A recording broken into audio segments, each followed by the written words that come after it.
Assalamualaikum warahmatullahi wabarakatuh. Tepangkeun nami Abdi Resa.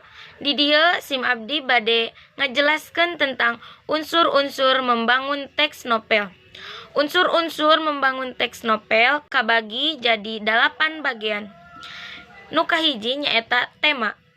Tema dalam novel adalah gagasan utama yang menjiwai seluruh cerita novel. Tema pun melandasi dan melatar belakangi cerita novel secara keseluruhan. Nu kadua nyaeta tokoh. Tokoh dalam novel adalah pemeran atau seseorang yang menjadi pelaku dalam cerita novel.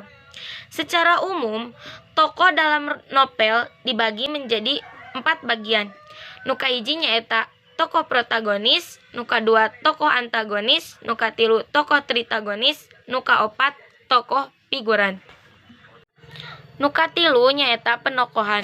Penokohan merupakan penggambaran mengenai tokoh cerita. Tokoh dan penokohan berbeda. Terdapat 2 cara penokohan dalam novel, yaitu 1. Penokohan analitik, 2. Penokohan dramatik. Yang keempat nyaeta plot atau alur. Plot atau alur pada novel adalah urutan rangkaian peristiwa-peristiwa yang membentuk sebuah cerita.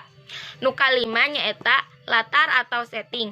Latar atau setting adalah latar suasana. Latar terbagi menjadi 3. Yang pertama latar tempat, yang kedua latar waktu, yang ketiga latar suasana. Nu kagenep nyaeta sudut pandang. Sudut pandang adalah cara pandang pengarang dalam menceritakan kisahnya dalam novel. Secara umum, ada 2 jenis sudut pandang dalam novel, yaitu pertama, sudut pandang orang pertama, dan kedua, sudut pandang orang ketiga. Yang ketujuh, nyaeta gaya bahasa. Gaya bahasa dalam novel adalah ciri khas pemilihan kata dan bahasa yang digunakan oleh penulis. Artinya, tiap penulis novel memiliki gaya bahasa yang berbeda-beda.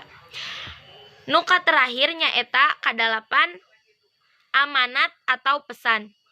Amanat atau pesan adalah pesan yang terkandung dalam novel yang bisa diambil oleh pembicara amanat, bisa disampaikan secara tersirat atau tidak langsung.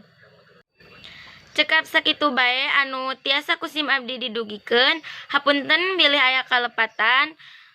Wassalamualaikum warahmatullahi wabarakatuh.